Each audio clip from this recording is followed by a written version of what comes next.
E buongiorno ragazzi, ieri c'è stata una nuova partita del match, scusate se non abbiamo commentato in tempo reale, ma era domenica, ogni tanto anche noi ci riposiamo. E guardiamo un attimino il quadro della situazione, c'è Nepo che è in vantaggio di un punto, siamo a 5,5 per Nepo e 4,5 per Ding, e ti ricordo che si aggiudicherà il titolo il primo che arriverà a 7,5, quindi se le cose dovessero continuare così e non dovessero cambiare, Nepo sarà il nuovo campione del mondo. Andiamo a vedere la partita di ieri, che è stata una partita molto tranquilla, giocata, perché è stata giocata, è finita a 45 mosse, ma la cosa sorprendente di questa partita è che secondo il motore di chess.com i due giocatori hanno avuto una precisione pressoché totale. Hanno scelto quasi sempre la prima o la seconda mossa del motore andando a un 99% di precisione, quasi il 100%, veramente dei motori scacchistici inglese. Questa apertura è stata già giocata e questa variante è molto carina, poiché adesso il bianco può catturare questo pedone, ma come il bianco sacrifica un cavallo? No, in realtà fa tutto parte della teoria, perché adesso il nero ricattura e poi con D4 ci sarà la forchetta. Qui tutta teoria, catturi. Attenzione che c'è doppia pressione su questo cavallo, donna F3 mantenendo il cavallo due volte e attaccando il cavallo avversario. Nepo distrugge la struttura pedonale dell'avversario e alfiere C5. Un piccolo consiglio: quando riesci a doppiare i pedoni del tuo avversario, mettere di fronte a questi due pedoni doppiati un pezzo leggero, un cavallo sarebbe meglio, o un alfiere, è una strategia vincente. Perché? Perché quasi spesso questi pedoni doppiati sono anche isolati, quindi non hanno poi pedoni di spinta per poter scacciare eventuali alfieri e robe varie. Quindi metterli davanti un tuo pezzo ti assicura in qualche modo che quel pezzo non verrà rotto le scatole da qualche pedone. Donna G3 si attacca a questo punto, e attenzione che qui bisogna conoscere molto bene la teoria, perché un eventuale e naturale arrocco porterebbe questa situazione che è sicuramente spiacevole, e qui ovviamente c'è l'attacco di matto, quindi l'unica risorsa difensiva sarebbe G6, ma ovviamente si perde la qualità, motivo per cui ovviamente ne gioca re F8 punto esclamativo, e questa è la mossa corretta. Alfiere 2, ora è il bianco che vuole arroccare D6 per dare spazio anche a questo alfiere.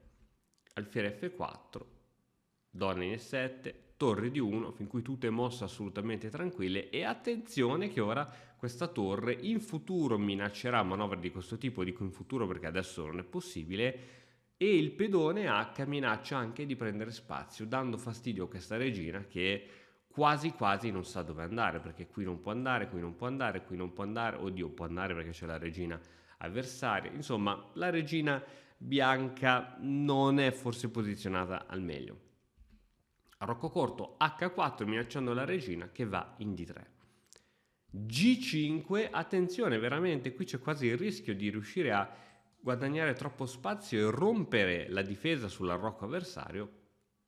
Arriva ora un'importante, quella che viene chiamata mossa intermedia, no? Tu mi minacci l'alfiere, ok, ci pensiamo dopo, io ti minaccio la regina, direi che è più importante. C per D6, e ora alfiere per D6, donna per D6, cambio e cambio. Alla fine di questa situazione Ding col bianco si ritrova con un pedone in più, ma analizziamo la struttura pedonale, perché è proprio analizzando le strutture pedonali che possiamo farci delle idee. Innanzitutto abbiamo una parità sull'ala di re, quindi qui è difficile che ci sarà qualche sbilanciamento, mentre abbiamo una maggioranza sull'ala di donna.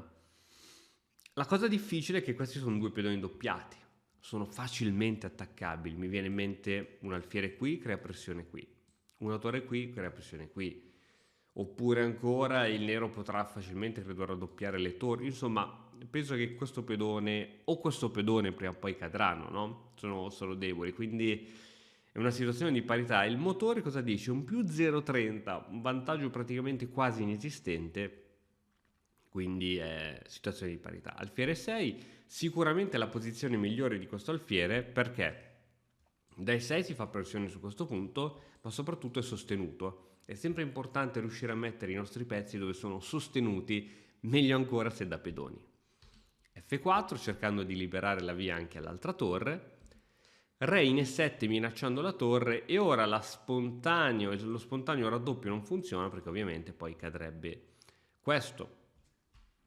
Quindi torre di 4, G per F4, e ora anche qui la spontanea cattura con la torre in D per creare un raddoppio di torri non porterebbe a nulla, perché queste torri andrebbero a sbattere su F7 che è tenuto dall'alfiere. Quindi quando c'è un alfiere che controlla, le torri possono fare poco e nulla. Quindi la mossa più corretta è quella che gioca Ding in partita, raddoppiando le torri sulla quarta traversa e ora minacciando veramente qualcosa di concreto. H3 è l'unica soluzione per cercare di rovinare un po' la struttura pedonale. Ovviamente G per H sarebbe tremenda per il bianco, pedoni doppiati, si apre la colonna G, veramente tremenda. G4 è la mossa che decide di giocare. Anche G3 il motore suggerisce, io personalmente da fifone avrei giocato G3, ma Ding se la sente di giocare G4. Ok, diciamo il problema di G4 è che ora devi difendere un pedone, per carità è stradifeso 3 volte, mentre con G3 avevi un pedone lì che non dovevi difendere, cioè i tuoi pezzi potevano fare altro, però sicuramente non è sbagliata, anzi. Torre AC8, Re F2, ormai possiamo dirlo in un finale e i re è meglio che si centralizzino, presumo che questo re voglia andare in G3 per dare un'occhiata a un po' tutto meglio, oppure anche quella di andare verso il centro. Torre C5 bloccando l'avanzata di questo pedone, e perché no provare anche a raddoppiare le torri.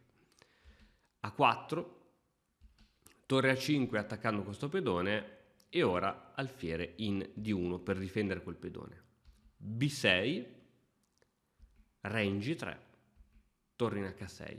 Qui la posizione è assolutamente pari. Ripetiamo, Ding ha un vantaggio di un pedone, ma questi sono 2 pedoni doppiati e valgono quasi sempre come uno. Quindi torre in F va in E4, attaccando a raggi X il re che si sposta, torre in D8, scacco, il re si sposta, torre in A8, e ora si minaccia questo pedone. Ciò significa che questa torre non potrà più togliersi da questa colonna perché deve difendere questo pedone. Arriva così la torre che comunque si sposta, decide di dare questo pedone, perché altrimenti che cosa succedeva? Se il nero avesse lasciato qui la torre, questa torre sarebbe stata abbastanza passiva, perché sarebbe stata tutta la partita a guardare questo pedone, mentre quello che bisogna cercare, quello che fanno i grandi giocatori, è cercare sempre l'attività, piuttosto che mettere la torre in una posizione passiva cerco del controgioco, e quindi torre C5 per ovviamente controgiocare su questo pedone, e infatti ora cambiano un paio di pedoni, pedone in A7 e pedone in C4. La posizione comunque non cambia, perché il bianco, posizione dove ha la maggioranza, ossia 2 pedoni contro 1, fa fatica a portare a promozione. Su questa segue la cattura, a parte che questo pedone ora è strabloccato, ma se mai dovesse accadere comunque segue la cattura.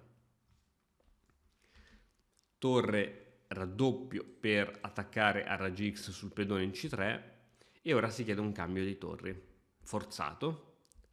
Alfiere B3 attaccando e chiedendo un cambio sull'alfiere, e alfiere per B3. Ma come, c'è Nepo che ha deciso di regalare un alfiere? Eh sì, perché ora c'è il guadagno di pedone e poi mi riprendo l'alfiere. Siamo alle battute finali di questa partita, siamo alla 36esima mossa e la posizione è la seguente. Siamo in un 3 contro 3 e la posizione è pari totalmente. L'unica cosa a cui devi prestare attenzione il bianco è quello di non perdere questo pedone, perché magari perdi questo pedone questo va a promozione, ma allo stesso tempo il nero non potrà probabilmente quasi mai andare a catturare questo pedone, perché altrimenti poi cadrebbe questo pedone e poi anche il bianco avrebbe un pedone da portare a promozione. In più il re facilmente riuscirà sempre a controllare questo pedone, facilmente.